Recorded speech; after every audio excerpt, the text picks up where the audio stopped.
Hi friends, welcome to my channel. ఈరోజు మనం చెప్పుకోబోయే topic 9th class physics 7th lesson చలనం అనే టాపిక్ కోసం మనం ఈరోజు క్లియర్ గా తెలుసుకుందాం. వీడియోలోకి వెళ్లే ముందు ఈ వీడియో కానీ మీకు నచ్చినట్లయితే please like, share, subscribe and press bell icon. Okay, ఇకైతే టాపిక్ లోకి వెళ్దాం. చలనం అనే టాపిక్ కోసం తెలుసుకోబోయే ముందు కొన్ని భౌతిక రాశుల గురించి మనం ఇప్పుడు తెలుసుకుందాం. ఈ భౌతిక రాశుల్లో మొట్టమొదటిగా స్థానభ్రంశం అంటే ఏంటి? ఒక వస్తువు యొక్క తొలి స్థానం నుండి తుది స్థానానికి కొలవగలిగే అతి తక్కువ దూరాన్ని ఏమంటారు అంటే స్థానభ్రంశం అని అంటారు. ఒక వస్తువు యొక్క తొలి స్థానం నుండి తొలి స్థానం నుండి తుది స్థానానికి కొలవగలిగే అతి తక్కువ దూరాన్ని స్థానభ్రంశం అని అంటారు. అయితే తొలి స్థానము, తుది స్థానము ఈ రెండు అనేది ఏకీభవిస్తాయి. అంటే తొలి స్థానము సేమ్, తొలి స్థానం ఏ అండి, బి కూడా సేమ్, ఏ బి రెండు ఒకే దగ్గర ఉంటే దాని యొక్క స్థానభ్రంశం ఎంత అవుతుంది అంటే 0 అవుతుంది. అంటే ఫర్ ఎగ్జాంపుల్, ఒక మనిషి ఏ స్థానం నుండి బయలుదేరాడు. ఒక మనిషి ఏ స్థానం నుండి బయలుదేరి కొంత దూరం అనేది ప్రయాణించి తిరిగి మరలా ఏ స్థానం వరకు వస్తే, అంటే ఏ స్థానం నుండి బయలుదేరి తిరిగి వచ్చి మరలా ఏ స్థానంకి ఏకీభవించాడు, మరలా అక్కడికే వచ్చి ఏకీభవిస్తే, అంటే తొలి స్థానము తుది స్థానము రెండు ఒకటైతే దాని యొక్క స్థానభ్రంశం ఎంత అని అడిగితే దాని యొక్క స్థానభ్రంశం అనేది 0 అవుతుంది. ఓకే, స్థానభ్రంశం అనేది 0 అవుతుంది. చూడండి, తొలి స్థానము తుది స్థానంతో ఏకీభవిస్తే దాని యొక్క స్థానభ్రంశం ఎంత అవుతుంది అని అంటే చాలా వరకు మనం ఎలా క్యాలిక్యులేషన్ చేస్తారు చాలా మంది అంటే, తొలి స్థానం ఏ నుండి బయలుదేరి కొంత దూరం ప్రయాణించాడు, అంటే 10 కిలోమీటర్స్ ప్రయాణించి మరలా ఏకు చేరుకున్నాడు. అప్పుడు దాని యొక్క స్థానభ్రంశం ఎంత అవుతుంది అంటే 10 కిలోమీటర్స్ అని పెట్టేస్తూ ఉంటారు. కానీ దాని యొక్క స్థానభ్రంశం అంటే తొలి స్థానము తుది స్థానము ఏకీభవించాయా లేదా అన్నది మనం గుర్తుంచుకోవాల్సి ఉంటుంది. ఇలా ఏకీభవిస్తే దాని యొక్క స్థానభ్రంశం 0 అయిపోతుంది. ఓకే, ఈ విధంగా తొలి స్థానం తుది స్థానంతో ఏకీభవిస్తే 0 అవుతుంది. తొలి స్థానం తుది స్థానంతో ఏకీభవించకపోతే ఎంత డిస్టెన్స్ అయితే బయలుదేరారో అంత డిస్టెన్స్ అనేది దాని యొక్క స్థానభ్రంశం అవుతుంది. ఓకే, ఈ విధంగా స్థానభ్రంశాన్ని క్యాలిక్యులేషన్ చేస్తారు. నెక్స్ట్, వస్తువు మొత్తం చలనాన్ని వివరించడానికి నిర్దిష్ట సమయంలో దాని తొలి స్థానం బట్టి తుది స్థానాన్ని గుర్తించడానికి కావలసిన రెండు భౌతిక రాశులు ఏంటి అంటే దూరం ఒకటి, స్థానభ్రంశం. దూరము స్థానభ్రంశం ఒకే రకమైన ప్రమాణాలు కలిగినప్పటికీ అవి డిఫరెంట్ టైప్స్ ఆఫ్ క్వాలిటీస్ అనేవి కలిగి ఉంటాయి. వాటి యొక్క లక్షణాలు అనేవి వేరువేరుగా ఉంటాయి. అయితే దూరాన్ని గురించి మనం అబ్జర్వ్ చేసినట్లయితే, దూరాన్ని గురించి తెలుసుకోవాల్సి వస్తే దాని యొక్క పరిమాణం అనేది ఉంటుంది దూరానికి, కానీ దిశ అనేది ఉండదు. ఓకే, మనకి సదిశ రాశి, అదిశ రాశి అనే రెండు సదిశ రాశి, అదిశ రాశి అనే రెండు రాశులు ఉంటాయి. అదిశ రాశి అని అంటే దానికి పరిమాణం అనేది ఉంటుంది కానీ దిశ అనేది ఉండదు. ఈ విధంగా అదిశ రాశి ఏంటి అంటే దూరం అవుతుంది. సదిశ రాశి అంటే దానికి పరిమాణం, దిశ రెండు ఉంటాయి కాబట్టి సదిశ రాశి ఏమవుతుంది అంటే స్థానభ్రంశం అవుతుంది. ఈ విధంగా దూరం, స్థానభ్రంశం ఈ రెండు కూడా భౌతిక రాశులు. ఒకటి సదిశ రాశి, ఇంకొకటి అదిశ రాశి. ఓకే, నెక్స్ట్, వాహనాలకు ప్రయాణించే దూరాన్ని చూపించే పరికరం ఏది అంటే ఓడోమీటర్. వాహనాలకు ప్రయాణించిన దూరాన్ని చూపించే పరికరం ఏది అంటే ఓడోమీటర్. కొంత దూరం కదిలిన ఒక వస్తువు 0 స్థానభ్రంశం ఉండవచ్చా అంటే ఖచ్చితంగా ఉండవచ్చు స్థానభ్రంశం. ఎందుకు అంటే తొలి స్థానం తుది స్థానంతో ఏకీభవిస్తే స్థానభ్రంశం అనేది 0 ఉండవచ్చు. ఓకే, నెక్స్ట్, స్థానభ్రంశం యొక్క పరిమాణం వస్తువు ప్రయాణించే దూరం కంటే తక్కువగా ఉంటుంది. స్థానభ్రంశం యొక్క పరిమాణం అనేది వస్తువు ఎంతైతే దూరం ప్రయాణిస్తుందో దూరానికన్నా స్థానభ్రంశం అనేది లెస్ దెన్ దూరం, అంటే దూరం స్థానభ్రంశం ఈక్వల్ గా ఉండొచ్చు, స్థానభ్రంశం అనేది దూరం కన్నా తక్కువగా ఉండవచ్చు. స్థానభ్రంశ పరిమాణం అనేది వస్తువు ప్రయాణించే దూరం కంటే తక్కువ. ఓకే, ఈక్వల్ లేదా less than or equal to స్థానభ్రంశం less than or equal to దూరంగా మనం చూడాల్సి ఉంటుంది. ఓకే, నెక్స్ట్, సమచలనం. చలనం అంటే ఒక వస్తువు ఒక ప్లేస్ నుండి ఇంకొక ప్లేస్ కి చలించడాన్ని చలనం అంటారు. ఈ విధంగా చలనంలో సమచలనం గురించి తెలుసుకుందాం. సమచలనం అంటే వస్తువు సమాన కాల వ్యవధిలో సమాన దూరాలకు ప్రయాణిస్తే ఆ వస్తువు సమచలనం చేసింది అంటాం. అంటే ఈక్వల్ టైము ఈక్వల్ డిస్టెన్స్ లో ప్రయాణిస్తే దాన్ని ఏమంటారు అంటే సమచలనం అని అంటారు. సమయ విరామం తక్కువగా గల చలనం ఏది అంటే సమచలనం. సమయ విరామం అనేది తక్కువగా ఉండే చలనం ఏంటి అంటే సమచలనం. అసమచలనం అంటే వస్తువు సమాన కాల వ్యవధిలో ఉన్నప్పటికీ అసమాన దూరాలు ప్రయాణిస్తే ఆ వస్తువు ఏ చలనంలో ఉంది అంటాము? అసమచలనంలో ఉంది అంటాము. ఎగ్జాంపుల్, రద్దీగా ఉండే వీధిలో ప్రయాణించే కారు యొక్క చలనం అసమచలనం. పార్కులో జాగింగ్ చేసే వ్యక్తి యొక్క చలనం అసమచలనం. ఈ రెండు ఎగ్జాంపుల్స్ అనేవి అసమచలనానికి ఉదాహరణగా చెప్పుకోబడ్డ ఉదాహరణలు. నెక్స్ట్, వడి అంటే ఏంటి? వడి అనే భౌతిక రాశి గురించి ఇప్పుడు తెలుసుకుందాం. ఏకాంక సమయంలో వస్తువు ప్రయాణించే దూరాన్ని ఏమంటారు అంటే వడి అని అంటారు. ఒక ఏకాంక సమయంలో సెటన్ టైంలో ఒక వస్తువు ప్రయాణించే దూరాన్ని డిస్టెన్స్ ఏమంటారు? వడి అంటారు. వడికి ఎస్ఐ ప్రమాణం మీటర్ ఫర్ సెకండ్. వడికి ఎస్ఐ ప్రమాణం మీటర్ ఫర్ సెకండ్ లేదా సెంటీమీటర్ ఫర్ సెకండ్ లేదా కిలోమీటర్ ఫర్ అవర్. ఓకే, వడి. వెలాసిటీ. నెక్స్ట్, వడి అదిశ రాశి. వడి ఏమంటారు అంటే వడి ఒక అదిశ రాశి. అదిశ రాశి అంటే దీనికి పరిమాణం ఉంటుంది కానీ దిశ అనేది ఉండదు. ఈ విధంగా పరిమాణం ఉండి దిశ లేని రాశిని ఏమంటారు అంటే అదిశ రాశి అని అంటారు. ఓకే, పరిమాణం మాత్రమే ఉండి దిశ లేని దాన్ని అదిశ రాశి. వడి అనేది ఒక అదిశ రాశిగా చెప్పుకోవచ్చు. v equal to velocity equal to S by T అంటే total distance by total time. Total distance by స్థానభ్రంశము అంటే వడి ఈక్వల్ టు స్థానభ్రంశము బై టీ. ఓకే, నెక్స్ట్, సరాసరి వడి equal to total distance by total time. Next, అంటే examples ని మనం గమనించినట్లయితే దీని యొక్క వడికి సంబంధించిన ప్రాబ్లమ్స్ ని మనం అబ్జర్వ్ చేసినట్లయితే ఒక వస్తువు 4 సెకండ్లో 16 మీటర్లు ప్రయాణించింది. ఆపై 2 సెకండ్లలో మరో 16 మీటర్లు ప్రయాణిస్తే యావరేజ్ వెలాసిటీ ఎంత అని అడుగుతున్నాడు. అంటే ఇక్కడ 4 సెకండ్లో 16 మీటర్లు ప్రయాణించింది అంటే ఈ డిస్టెన్స్ అనేది 16 మీటర్లు ప్లస్ 2 సెకండ్లో 16, టోటల్ గా 16 ప్లస్ 16, టోటల్ డిస్టెన్స్ 16 ప్లస్ 16, ఇక్కడ 4 సెకండ్స్, ఇక్కడ 2 సెకండ్స్. టోటల్ టైం అనేది 4 plus 2 6, 16 plus 16 32, 32 by 6 equal to 5.33 metre per second. ఇది వెలాసిటీ, యావరేజ్ వెలాసిటీ కట్టడం. Next, speed. వేగం అంటే ఏంటి? వేగానికి కూడా ప్రమాణాలు, వడికి ఉండే ప్రమాణాలే వేగానికి కూడా ఉండే ప్రమాణాలు.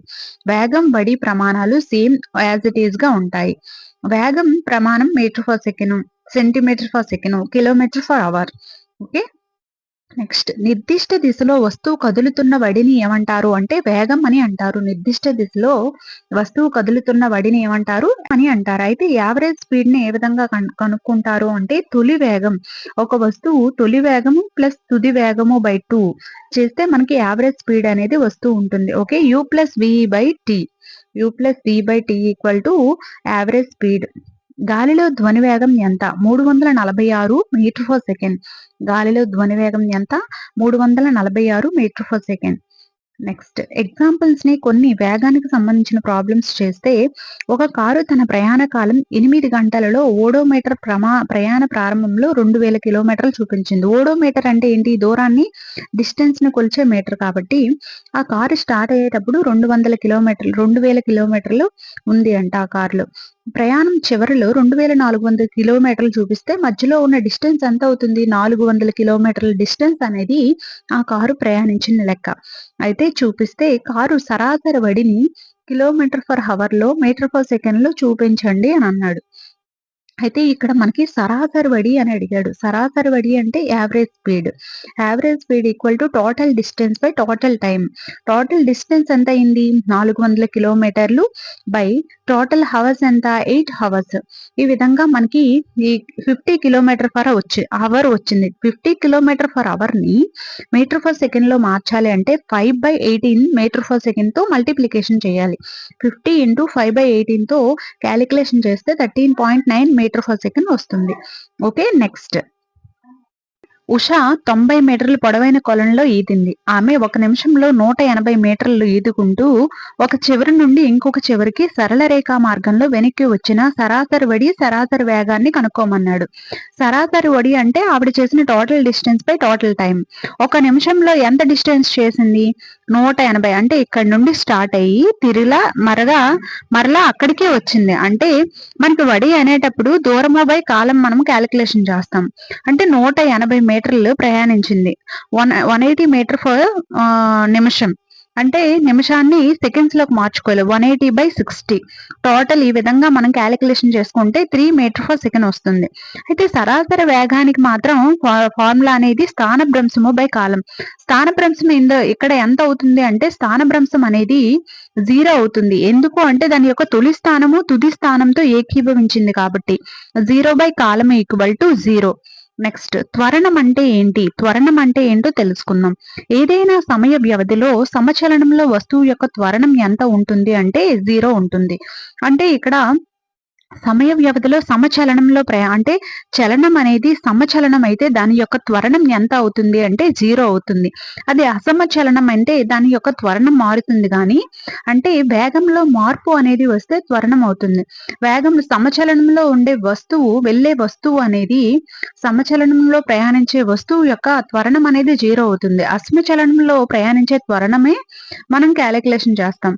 ఓకే, వస్తువులు వేగంలో మార్పు రేటుని ఏమంటారు అంటే త్వరణం అని అంటారు. వేగంలో మార్పు అంటే తొలి వేగము తుది వేగము అంటే తుది వేగము మైనస్ తొలి వేగము by T. A T equal to V minus U. ఇది ఒక ఫార్ములా కిందకి వస్తుంది. అయితే త్వరణం వేగ దిశలో ఉంటే దాన్ని పాజిటివ్ గా తీసుకుంటాం. త్వరణం అనేది వ్యతిరేక దిశలో ఉంటే దాన్ని నెగిటివ్ గా తీసుకుంటాం. త్వరణం ప్రమాణాలు ఏంటి అంటే మీటర్ ఫర్ సెకండ్ స్క్వేర్. త్వరణం యొక్క ప్రమాణాలు మీటర్ ఫర్ సెకండ్ స్క్వేర్. అయితే సమత్వరణానికి ఉదాహరణగా చెప్పుకోబడ్డది ఏంటి అంటే అంటే ఒక వస్తువుని మనం కిందికి విసిరేస్తే అది సమత్వరణంలో ఉంది అంటాం. స్వేచ్ఛాపతన వస్తువు యొక్క చలనం సమత్వరణం. అసమత్వరణానికి ఉదాహరణ కారును సమాన కాల వ్యవధిలో దాని యొక్క వేగం అనేది అసమ రీతిలో పెంచుకుంటూ పోతే అది అసమత్వరణానికి ఉదాహరణగా చెప్పుకుంటాము.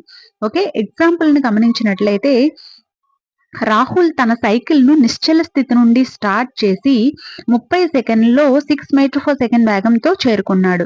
బ్రేకులు వేయడం ద్వారా అక్కడ త్వరణం జరిగి 5 సెకండ్స్ లో దాని యొక్క వేగం అనేది 4 మీటర్ పర్ సెకండ్ కు తగ్గింది. ఈ రెండు సందర్భాలలో త్వరణం ఎంత అవుతుంది అని అడిగాడు. ఫస్ట్ త్వరణాన్ని మనం గమనించినట్లయితే ఇందులో ఫస్ట్ స్టార్టింగ్ తొలి వేగము అనేది 0 అవుతుంది. తుది వేగం ఎంత అవుతుంది 6 మీటర్ పర్ సెకండ్. అంటే v అనేది 6 మీటర్ పర్ సెకండ్ అవుతుంది. u అనేది 0 మీటర్ పర్ సెకండ్ అవుతుంది. 6 మైనస్ 0 బై 30 సెకండ్స్. ఇక్కడ 30 సెకండ్స్ టోటల్ అనేది మనకి 0.2 మీటర్ పర్ సెకండ్ స్క్వేర్ కింద వస్తుంది. సెకండ్ త్వరణం ఎంత అవుతుంది అంటే ఫస్ట్ త్వరణం ఎంత స్టార్ట్ అయింది మనకి 6 మీటర్స్ కదా, ఇది u అవుతుంది. v ఇక్కడ ఎంత అవుతుంది అని అంటే 4 అవుతుంది. v 4 మైనస్ 6 బై 5 టోటల్ గా మనకి మైనస్ నెగిటివ్ లో చూపిస్తుంది. Minus 0.4 metre per second square. ఈ విధంగా ప్రాబ్లమ్స్ అనేవి ఇస్తూ ఉంటారు. ఇంకొకటి ఏంటి అంటే ఒక బస్సు తన వేగాన్ని 5 సెకండ్స్ లో 80 kilometre per hour to 60 kilometre per hour కి తగ్గిస్తుంది. దాని యొక్క త్వరణం ఎంత అని అడుగుతున్నాడు. ఇక్కడ మనకి తుది వేగం అనేది 60, తొలి వేగం అనేది 80. 60 minus 80/5 minus 20/5 metre per second square equal to minus 4 metre per second square గా క్యాలిక్యులేషన్ చేస్తారు. ఓకే, రైల్వే స్టేషన్ నుండి బయలుదేరి సమత్వరణంతో కదులుతున్న రైలు 10 నిమిషాలలో గంటకు 40 కిలోమీటర్ పర్ అవర్ వేగాన్ని అందుకుంది. దాని యొక్క త్వరణం ఎంత అని అడిగాడు. ఇందులో త్వరణం ఈక్వల్ టు వేగంలో మార్పు రేటు. వేగం ఎంత అయింది 40 కిలోమీటర్లు 40 కిలోమీటర్లు బై 10 నిమిషాలు అనగా 1000 మీటర్ పర్ సెకండ్. ఈ విధంగా క్యాన్సిలేషన్ చేస్తే అంటే 40 కిలోమీటర్ పర్ అవర్ ని 10 మినిట్స్ ని ఏ విధంగా 60 తో మల్టిప్లికేషన్ చేయాలి. ఈ విధంగా ప్రాబ్లమ్ సాల్వ్ చేస్తే ఆన్సర్ అనేది వస్తుంది. Okay, next one. వస్తువులు సమవేగం లేదా అసమవేగంతో లేదా నిశ్చల స్థితిలో ప్రయాణించే వివిధ పరిస్థితులను వివరించడానికి యూజ్ చేసే గ్రాఫ్ ఏది అంటే దూరము కాలము గ్రాఫ్ ని యూజ్ చేస్తూ ఉంటారు. వస్తువుల యొక్క వేగం అనేది సమవేగమా అసమవేగమా అని తెలుసుకోవాలంటే దూరము కాలము గ్రాఫ్ ని యూజ్ చేస్తూ ఉంటారు. అయితే సమవడి సమయంలో కాలానికి ప్రయాణించే దూరానికి మధ్య గ్రాఫ్ అనేది ఏ విధంగా వస్తుంది అంటే సరళ రేఖా మార్గం. సమాన వడి అంటే సమాన వేగంతో వెళ్లే దానికి కాలానికి దూరానికి మధ్య గ్రాఫ్ ఏ విధంగా వస్తుంది అంటే సరళ రేఖలో వస్తుంది. ఓకే, వేగము కాలం గ్రాఫ్ దిగువన ఆక్రమించిన ప్రదేశ వైశాల్యం కొలవబడే భౌతిక రాశి ఏది అంటే స్థానభ్రంశం. ఇప్పుడు వేగము కాలం గ్రాఫ్ అనేది మనం గమనించినట్లయితే వేగాన్ని కాలాన్ని గ్రాఫ్ ని గమనించినట్లయితే అక్కడ దిగువన ఆక్రమించే ప్రదేశం అనేది ఉంటుంది గ్రాఫ్ లో. ఆ దిగువ ఆక్రమించే ప్రదేశ వైశాల్యం అనేది ఏన్ని కొలుస్తాము అని అంటే స్థానభ్రంశాన్ని కొలుస్తాము. ఓకే, గ్రాఫ్ ని గానీ అబ్జర్వ్ చేసినట్లయితే వేగము కాలం గ్రాఫ్ ని అబ్జర్వ్ చేసినట్లయితే అక్కడ ఆక్రమించిన ప్రదేశ వైశాల్యం ద్వారా కొలవగలిగే భౌతిక రాశి ఏంటి అంటే స్థానభ్రంశం. అయితే మనకి ఇందులో చలన సమీకరణాలు అనేవి ఇవ్వడం జరిగింది. చలన సమీకరణాలు v = u + at, v = u + at అంటే ఏ అంటే ఏంటి మనకి v - u / t, s = ut + ½ at², v² - u² = 2as. ఇవన్నీ కూడా కాలము, దూరము, స్థానభ్రంశము, త్వరణము వీటి అన్నింటి ఆధారంగా చలన సమీకరణాలు 3 అనేవి మనం గుర్తుంచుకోవాల్సి ఉంటుంది. v = u + at, s = ut + ½ at², v² - u² = 2as. Okay, next example 1 గమనించినట్లయితే మనకి నిశ్చల స్థితి నుండి బయలుదేరిన రైలు అనేది 5 నిమిషాలలో 72 km/h వేగాన్ని అందుకుంది. అయితే త్వరణం ఎంత, స్థానభ్రంశం ఎంత అని అడుగుతున్నాడు. త్వరణము మనకి తెలుసు వేగంలో మార్పు రేటు. వేగం ఎంత 72, నిమిషం 5 నిమిషాలు, 72/5 మీటర్ అంటే km/h ని m/s లో మార్చుకొని క్యాలిక్యులేషన్ చేస్తే మనకి 1/15 m/s² వస్తుంది. ఓకే, ఇందులో మనకి కావాల్సింది దూరం, డిస్టెన్స్ అనేది కనుక్కోమన్నాడు. డిస్టెన్స్ కనుక్కోవాలంటే 2as = v² - u² ఫార్ములాని మనం చూసి అబ్జర్వ్ చేసి అందులో సబ్స్టిట్యూషన్ చేస్తే ఈ డీటెయిల్స్ అన్ని కూడా సబ్స్టిట్యూషన్ చేస్తే మనకి 3 కిలోమీటర్స్ అనేది వస్తుంది. సమవృత్తాకార చలనం. సమవృత్తాకార చలనానికి ఎగ్జాంపుల్ గా ఉండేవి ఏంటి అంటే చంద్రుడు, భూమి యొక్క చలనం, భూమి చుట్టూ తిరుగుతున్న ఉపగ్రహం, స్థిరమైన వేగంతో వృత్తాకార తలంపై సైక్లిస్ట్, వీరందరి చలనాలు కూడా సమవృత్తాకార చలనానికి ఎగ్జాంపుల్ గా ఉండే చలనాలు. ఈ విధంగా మనకి ఈ లెసన్ అనేది చలనం అనే టాపిక్ లో మనకి కొన్ని భౌతిక రాశులు, సమచలనం, అసమచలనం, సమవృత్తాకార చలనం అనే వాటి గురించి ఇందులో క్లియర్ గా ఇవ్వడం జరిగింది. ఈ ప్రాబ్లమ్స్ అనేవి టెక్స్ట్ బుక్ బ్యాక్ సైడ్ అనేవి ఉన్నాయి. Okay, thank you.